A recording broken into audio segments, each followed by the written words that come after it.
Do you think that immigrants are quote unquote kind of undervalued if I think about like moneyballization of like venture? Absolutely. They are undervalued. I mean, the valuations of immigrants are not lower than of native-born Americans. They're not lower, but they're undervalued. They need to be higher. A significant majority of all success is immigrants. Yeah. 55% of all the unicorns were started by immigrants. Actual immigrants, not the kids of immigrants. Yeah, it's pretty clear. Like all the VCs know that they want to invest in immigrants. They're just not maybe as good at it as a fund that focuses just on that. It's like anything else. When you focus on something, you get a little better at that. Welcome back. This is From Startup to Grown Up. My name is Alyssa Cohn, and today I'm thrilled to welcome Semyon Dukach to the podcast. Semyon is the founding partner of One Way Ventures, which is a venture capital firm which backs exceptional immigrant founders in the U.S. at the pre-seed and seed stage. Before that, he led the famed MIT Blackjack Team. He started multiple companies, and he became a prolific angel investor. We talked about his unusual path from card counting to venture capital, why he believes immigrants make the strongest founders, and what he's learned about building high-performing teams from casinos to startups. Semyon also shared why the best founders don't need encouragement. They just can't help but build. Please enjoy my fantastic conversation with Semyon Dukach. Here we go. I'm so thrilled to have you on the podcast, Semyon. You're fascinating. You went from Pacman champion to blackjack card shark to entrepreneur to investor. Your life has many chapters, and we're going to dive into them. But I have to start with one of your early startups. What's Gotta Flirt? Gotta live, gotta love, gotta flirt.com. Yeah, it was a terrible effort. I think that was the last time I actually tried to start a company as a co-founder. I've started several, but over time I realized that I'm a much better investor. And this was the very last attempt. Yeah, and what was it? Oh, it was like a Bumble dating site. Yeah, it was more of a game. It was like the dating game, the old TV show.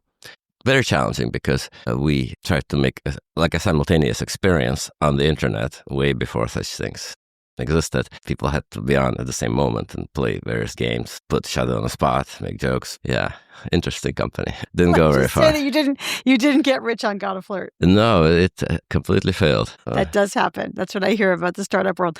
But something that did not fail is that you were on the famed MIT Blackjack Team. Tell us a little bit about, I guess, just give everybody a little tiny, brief history of the famed MIT Blackjack Team. And then I want to hear about what you personally learned about that experience being on a team like that.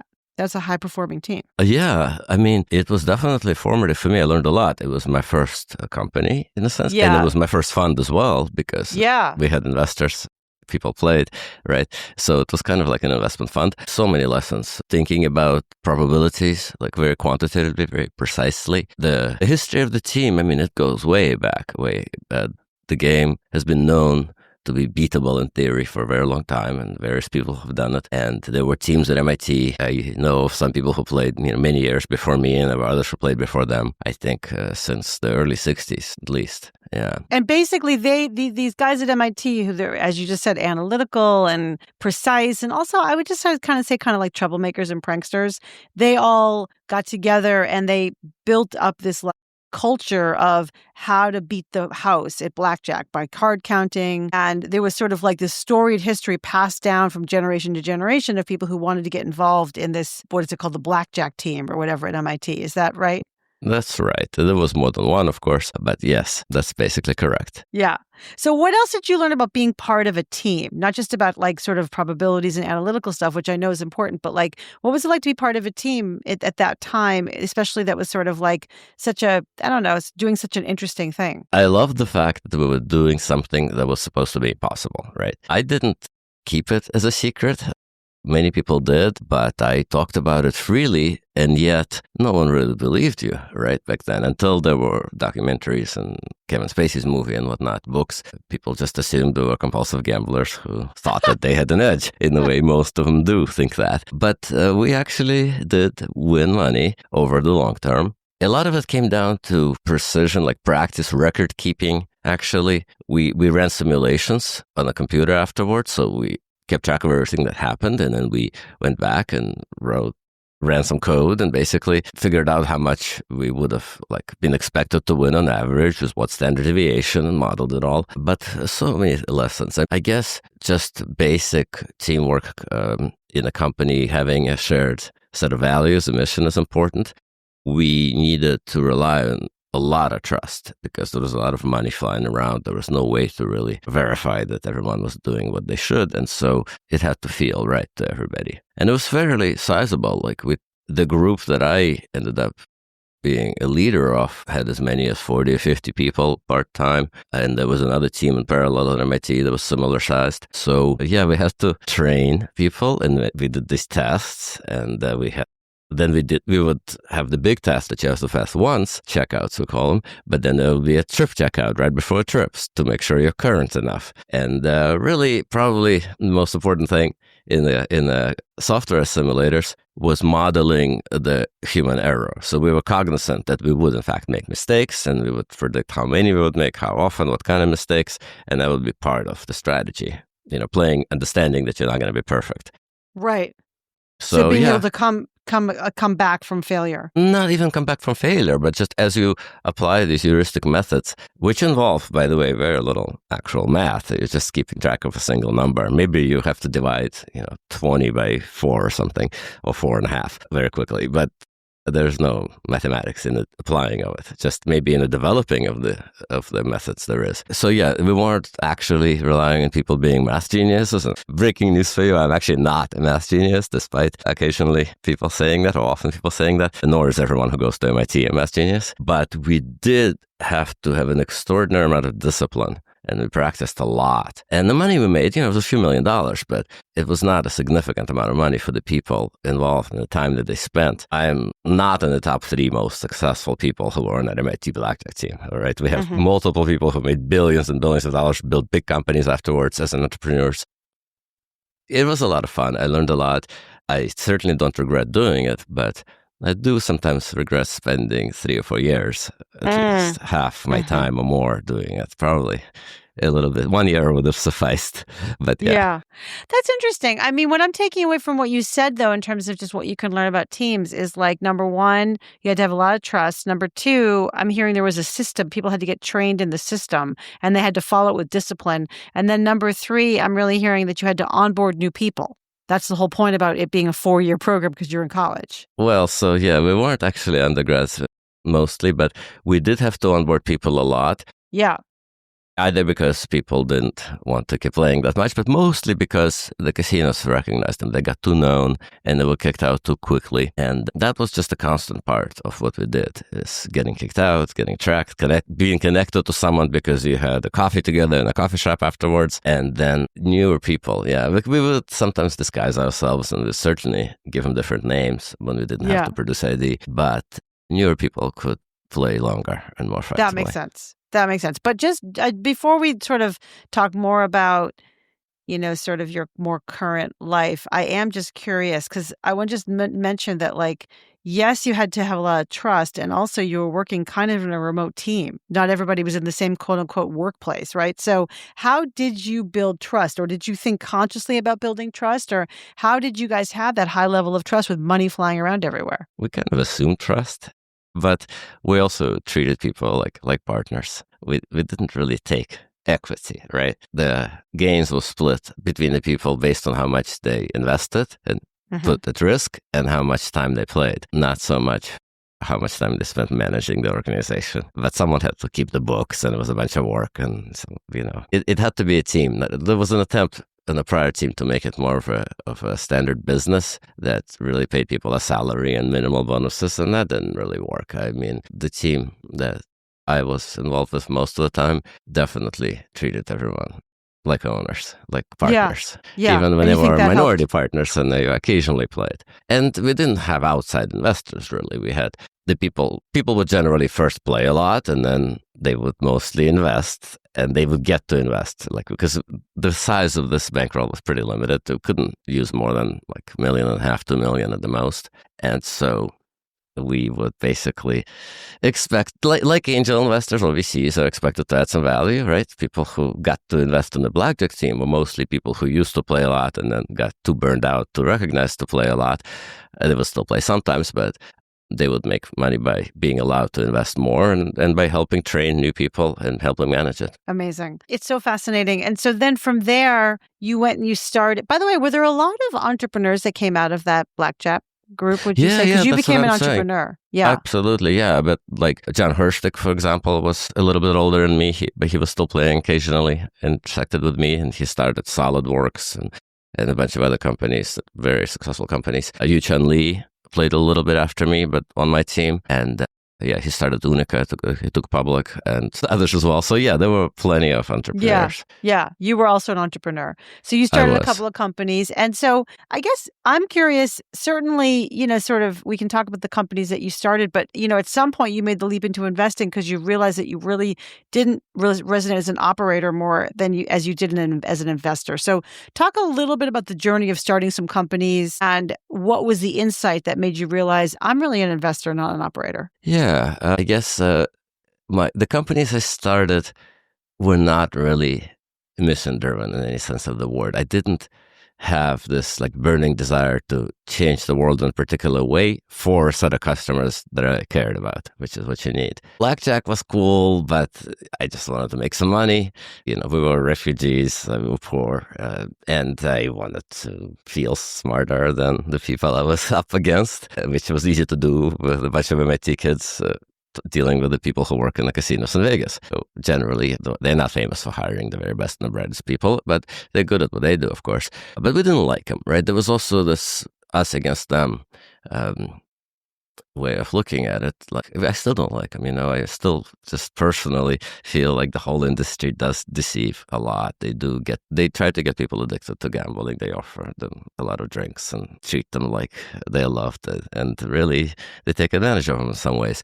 So we kind of felt like we were doing the Robin Hood thing a little. Right, against the system. We didn't really give to the poor, we just took it for ourselves. But I don't know, we felt perhaps it was silly, right? I don't necessarily look at it that way now, but we felt like we were on a moral high horse of some sort. Many things that I do now, I picked up there, especially like with fund investing, just being able to think very quantifiably about not just strategy, but about risk. You might have an advantage statistically, but like how much do you bet in blackjack, or how much do you invest? Or if one of your companies in the fund now is worth a lot, like do you sell some and do you sell half, or what do you do, right?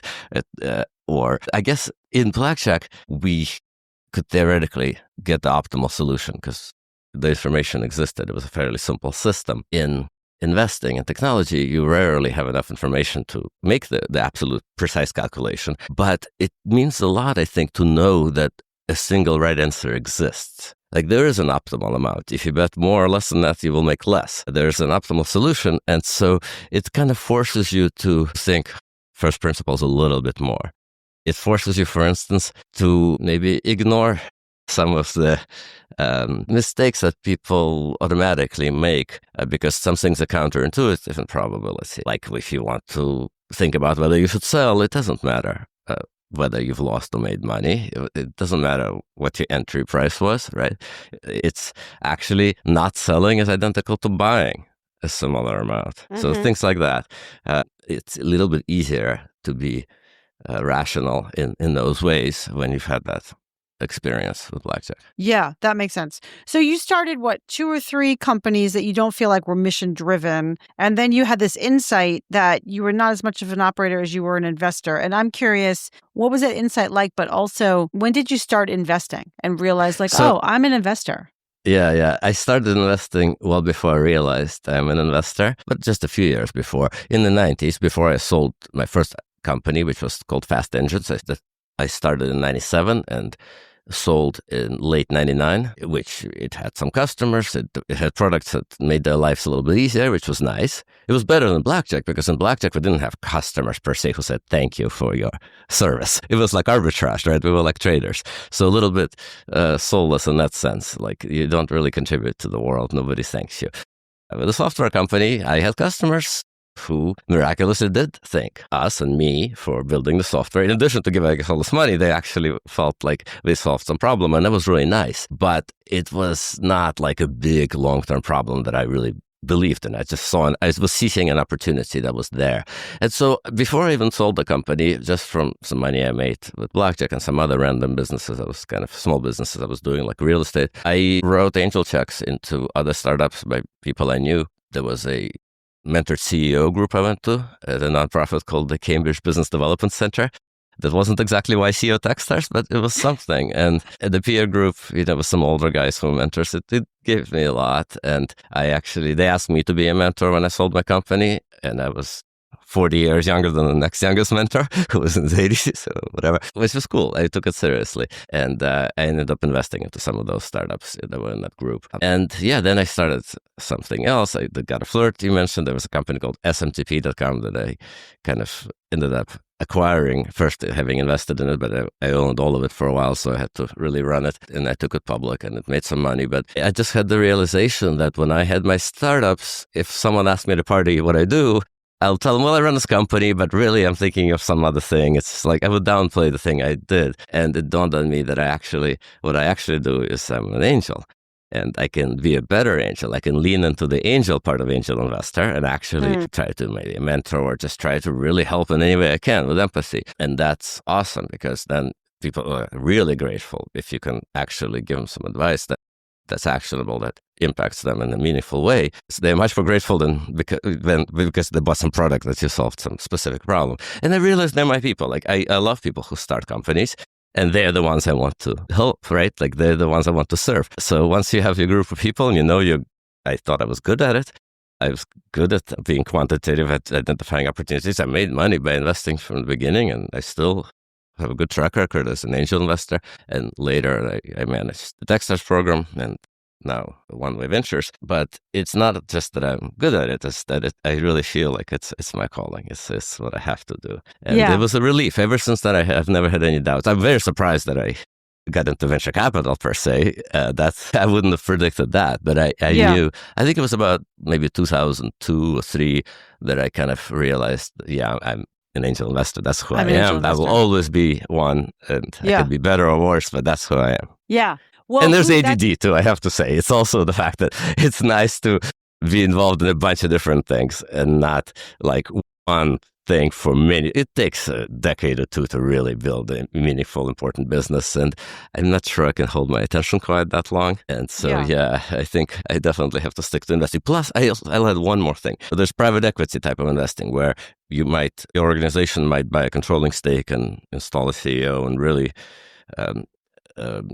be involved in the managing of it. And I've realized, like, that's not for me either. I don't want to have too much control. I'm very good when I have 10 or 15% of a business and I'm at the board meetings. If I have, 40% of it or 60% of it and I'm at the board meetings, it doesn't play to my strength. It's the part comes out that might, when you're raising kids, I have 6 kids, like when you lose it and you yell at the kids, that part comes out, right? Control is not great. I don't want to have that much control, right? Oh, that's fascinating. And you've really kind of gotten a lot of self-knowledge through all this, through like sort of trying and doing, like iterating and learning. And then I just want to note that, like, so as you mentioned, you emigrated here, and we hear from your voice, you're not from Oklahoma, right? So you're from Russia, and you started your firm now called One Way Ventures, and you focus on immigrants. So kind of connect the dots about how your own immigrant experience kind of has impacted the way you've grown businesses, the way you've invested, and how One Way fits into all that. Yeah, well, One Way is a fund. That's have a mission around immigrants. We only back immigrant founders.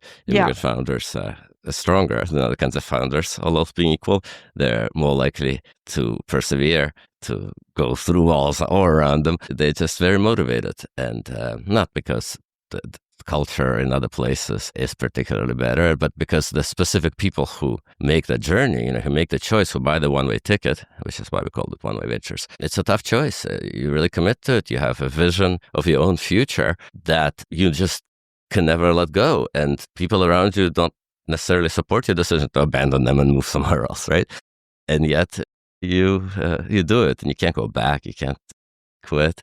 And you figure out a language, a culture, you figure everything out, but you somehow know that you have to make it, and you make it.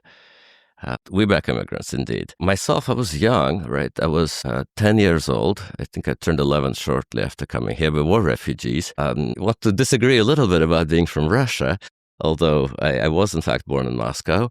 Mm-hmm. It was the Soviet Union at the time. It was a very different country. Yes. Yeah, though today's Russia is taking on some of the worst aspects of the Soviet Union, but I've never had their passport. And certainly, the Soviet Union fell apart more than a decade or two after I was already in the U.S. And yeah, we were stateless refugees. My first documents were, I guess I had an ID from Italy that was a temporary handwritten thing. The child who calls himself Semyon Dukach, notarized by some Italian police person. But then my only passport is the American one. And I'm ethnically Jewish. And I've kind of thought a lot about identity over time. But in more recent years, I've spent a lot of time in Ukraine, which is where my grandparents are from, and have learned the language, did a lot of nonprofit work, or helped my wife do some meaningful work. And so at this point, I consider myself to be Ukrainian and not at all Russian, which, given that the war is still happening, is an important distinction. Yeah, I see that.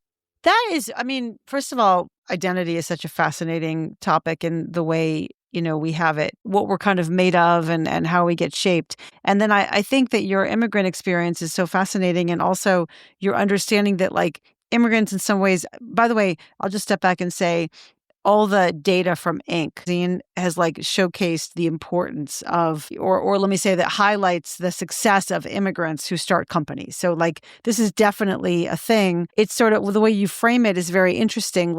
There's almost no choice. When you're an immigrant, you got to come here and kind of figure it out. And that's very entrepreneurial. And you wrote an article on your website about why immigrants make the best entrepreneurs. And you said immigrant founders have lived diverse experiences. They don't look back, and they are resilient. And maybe I could get you to give some color commentary on those qualities and some of the founders that maybe you've backed through One Way. We've backed so many, and they're all immigrants. And in fact, we started out having a fairly loose requirement of an immigrant co-founder, and sometimes it was people who came as very young children. But by now, that part of the strategy is working so well that we've tightened it up, and we really back people who themselves have made the journey, and who is the CEO of the company that is doing the fundraising that's talking to us. The resilience is probably the most critical factor, because you do need a lot of luck to build a truly big business, but luck comes to those who are still around to get lucky, right? Who refuse to lose, refuse to sell for too little, don't necessarily have a lot of offboarding options, they don't have the network to land a cushy consulting job, right? They are committed. Yeah, we don't really back immigrants in order to help them, because we don't look at them as a disenfranchised, underprivileged group that needs more money directed to them for inclusion purposes. It's not like that. It's not a charitable in that sense at all. We get to back the strongest people because we know how to leverage this network where we unite immigrant diasporas, and we make it even stronger. And we are able to convince really great founders who lots of investors will want to back to work with us because they like what we do and they like how we do it. And ultimately, it leads to greater financial success, which is necessary in venture to earn respect, because we are making money for limited partners. But the mission, as I see it, is that this success creates recognition. And so, the Boston Globe highlighted me recently and sort of implied that I was the top VC in Boston, which is a huge exaggeration today, but I think I may very well be on that path. And then when that happens, and Time Magazine listed us, as one of the stronger funds, that draws attention to the success of immigrants. Or this summit that we're putting on in San Francisco in December as well, where we're bringing in some really high-profile immigrant entrepreneurs. It shifts a little bit of focus generally.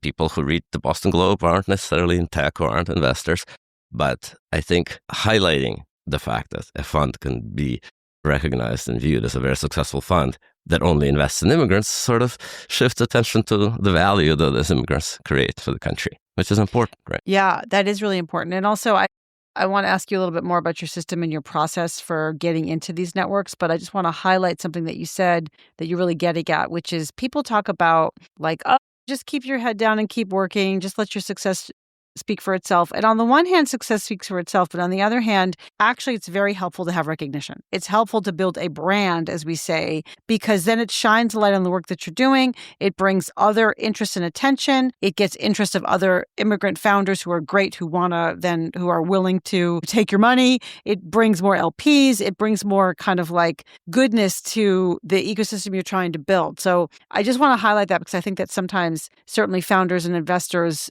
don't always see the value of building a brand, but I feel like you've just kind of highlighted it right now. Yes. I mean, in venture in particular, I think it's critical, of course, to have a brand because you need a network that keeps strengthening and expanding. You can't just like leverage existing connections and get access to some deals and then what? You have to add a lot of value. So we like to lead rounds. We like to be the first money in and use our broad network to really help the founders in a meaningful way. But you also do need to build a brand and be recognized more broadly. And in fact, the startups in our portfolio, they are run by immigrants from, I think we have 45 different countries that they've immigrated to the US from, and they're still adding more. If there's one kind of weakness they might have as a group, public relations, communications in general, not the biggest strength, right?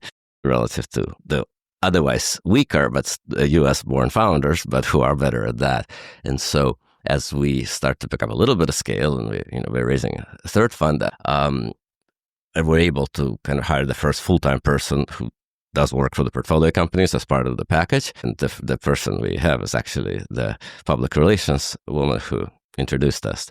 You and I, yeah. She's phenomenal, and her whole agency is phenomenal. And so we brought her in full-time, I think, about a year ago, in order to help the companies with an area where we might help extra. Yeah, that makes complete sense. It makes complete sense that like your population is not the best at like beating their chest on Twitter or whatever. Like they're kind of focusing on getting work done. Of course. Some of them are better than others, obviously. Right. But, yeah. Right. That's fascinating. So let's go back to your system, because one thing that I heard you talk about in a previous podcast was the idea that like what distinguishes any venture capital firm. And one thing that distinguishes you is your ability to get deals, right? To get into hot deals, be able to invest in the best companies. And part of what you need to do, as you pointed out, is build a network, but you have to have a system. Talk specifically about the mechanics of the system you've built as of now. I'm sure it's changed. I'm sure you've tested and learned, but how do you right now make sure that you are known to the right founders to get into the best deals? Yeah, I would say my partners do a lot of that work. My partner, Eugene in particular, is putting on the summit that I mentioned, which is going to be a very high-profile event in San Francisco on December 10th. And he's built also this Pathfinder Collective, which is a group of unicorn founders who are supporting. They each have committed a little bit of time to help people in our portfolio.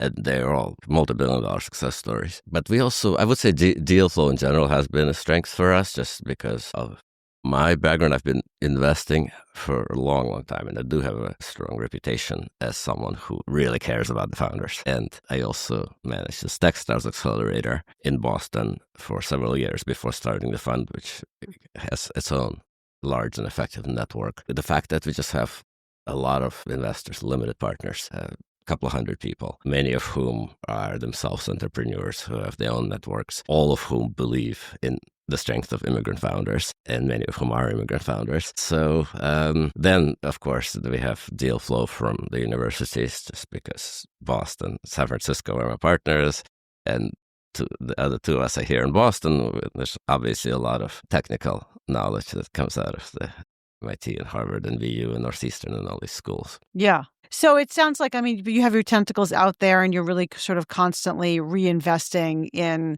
I think, the influencers, kind of like, your LPs who are themselves immigrants and they're wanting to give back, and they probably have their tentacles out there, connections to the universities. And, it sounds like you're also just conscious of it, like that you're somebody who's conscious of figuring out how to be a deal guy. We're definitely conscious of it. We're not like resting on our laurels because we have good deal flow. It is probably the most important thing for driving returns. It's more important than your processes and skills around picking which deal to invest in, right? You make a bigger difference. There's a bigger difference between the best and the average venture capitalist in their deal flow than in their investment process, for sure. That's interesting. Yeah, because often the really extraordinary founders, pretty, like once you meet them, you want to invest. It doesn't take a genius to want to invest. Sometimes we do see it a little earlier, though, I would say, because we focus on the immigrants. Sometimes we're just better at seeing that they're extraordinary in some way that's maybe not quite as obvious. They'd have to succeed a little more before it becomes obvious here. So there's a moment where we can recognize it, especially like when we have a depth of more experience with people from one country. We might know what the good schools are. We might know about the companies they've partnered with and they have failed attempt to start something over there or whatnot. And we're trying to, of course, develop more of that depth in other countries where we don't have it. Yeah, that makes sense. Do you think that immigrants are quote unquote kind of undervalued if I think about like the moneyballization of like Absolutely. venture? They are undervalued. I mean, the valuations of immigrants are not lower than of native-born Americans. They're not lower, but they're undervalued. They need to be higher. Well, no, I mean, it's not a joke. I mean, a significant majority of all success is immigrants. 55% of all the unicorns was started by immigrants. By immigrants. Actual immigrants, not the kids of immigrants. Right. Oh, that's fascinating. So, it's pretty clear. Like all the VCs know that they want to invest in immigrants. They're just not maybe as good at it as a fund that focuses just on that. Right, because they don't have the same pattern recognition and don't know what to look for necessarily. It's like anything else. When you focus on something, you get a little better at that. Yeah. So Semyon, what do you look for? Now, I know this is very hard because also you've done this for a long time. So it's like a little gut feel, and I know it when I see it. But if you had to think, if you were giving advice to the founders listening to this, who are immigrants themselves, and they want to showcase themselves to you so that you get, like, these are extraordinary founders. It's not even a question we definitely want to be in. What kinds of traits, behaviors, skills, mindsets are you looking for that will help you get your spidey sense around that particular founder? We're looking at someone who has led an extraordinary life. Like they had to have achieved something incredible, rare, in some way. Right? Not necessarily in their business, almost certainly not in the actual business that you're investing in, because otherwise we're seed investors, it wouldn't be a seed. And they need to have a vision of the future, of how the world will work, that they have a lot of conviction about. They certainly have had to have started a company, have to have customers. They don't have to have a product, but they have to have customers that they're talking to, that they want to serve. And they need to be able to hear objections and skepticism about their vision. They need to be interested and curious and engaging in dialogue, but they absolutely have to not accept all the advice that we give them on the spot, right? And that's rare. Usually people either are quite weak and looking for answers and have too much respect for us, I guess, or they are obstinate and stubborn as hell and they're just not listening to anyone and they just know that their vision is the holy grail and that's it. So we don't like that either, right? But when people have that strong vision, high conviction, and are interested in hearing what you think, not in order to take all your advice, but in order to learn more and to understand and to perhaps think of something they haven't thought of, that's what we look for. And of course, they need to be able to tell a story. They need to be able to inspire strong teams to join them. That's a really good sign when people can get really strong people to come and work with them, the kind of people who would not go to work for anyone else. Right? They might start their own company or whatever, but if you can convince people to join you, that's important. So all of those things. But I'll say one more thing. Just the way you framed the question, it was like just slightly triggering in that so much of the press and the podcasters and the whole world is telling these founders that they need to figure out how to convince VCs to give them money and this is what they need and should be their goal. And they might be listening to this in order to figure out how to behave when they get a meeting with me. It's not at all true. That's not a goal. Nobody really needs venture capital per se.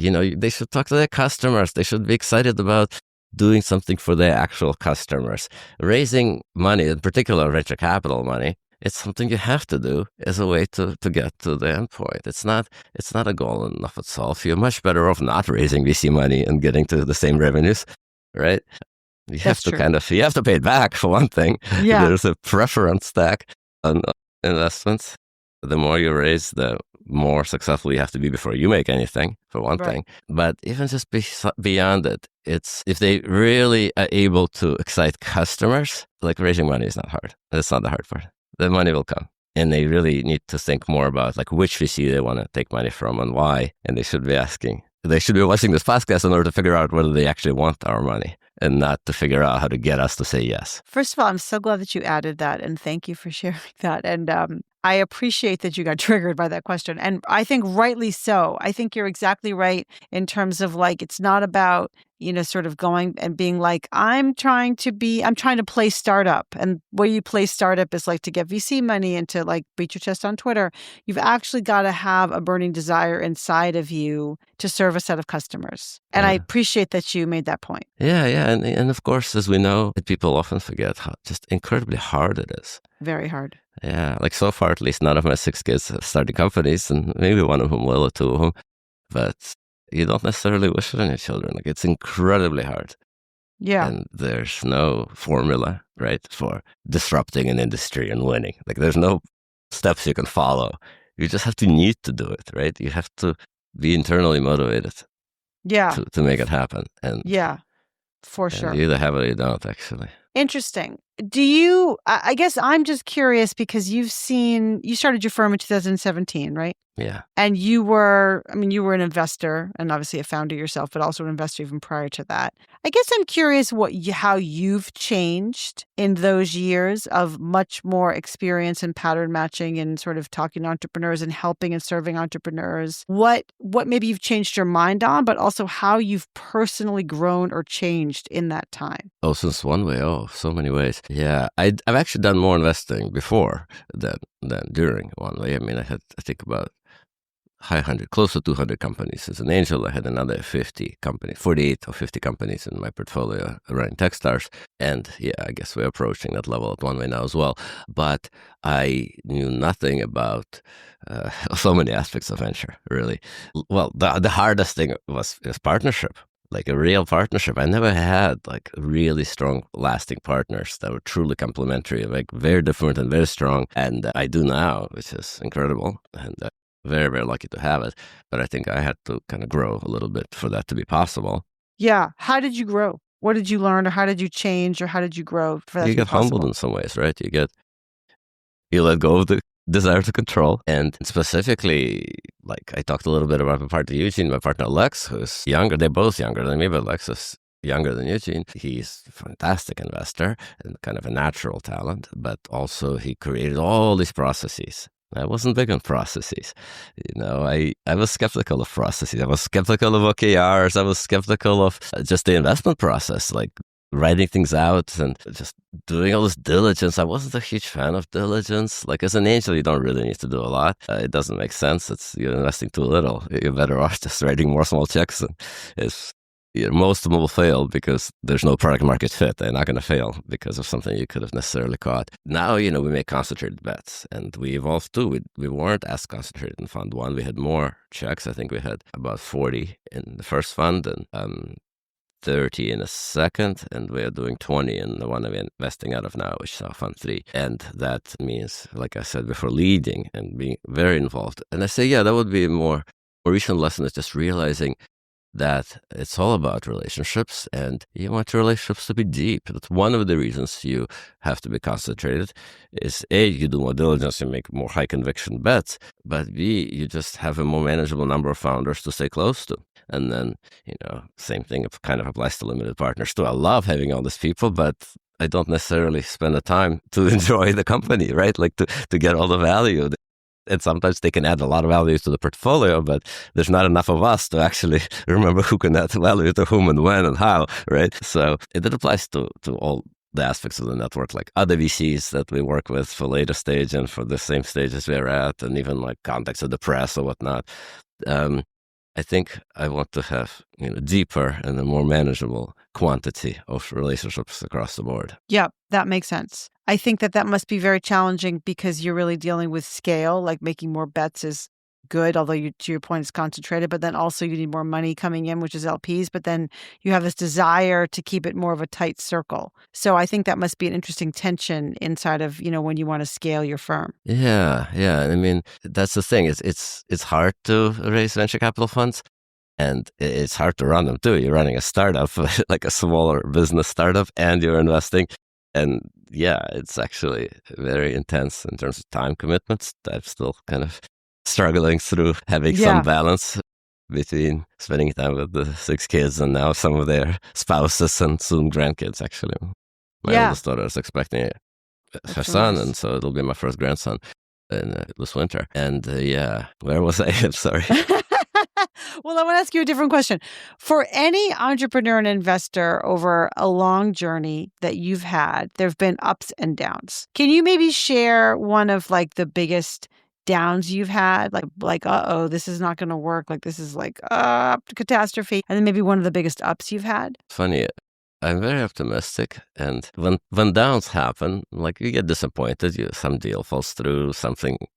I mean, before starting One Way, I was exploring actually a role at MIT when I was starting the Engine, which is a larger fund. It's much larger now, but it was a couple $100 million already before we had raised anything. And I was like one of the 2 finalists for the role of running it. And I really thought after Techstars that that's what I wanted to do. I love MIT, I love technology, right?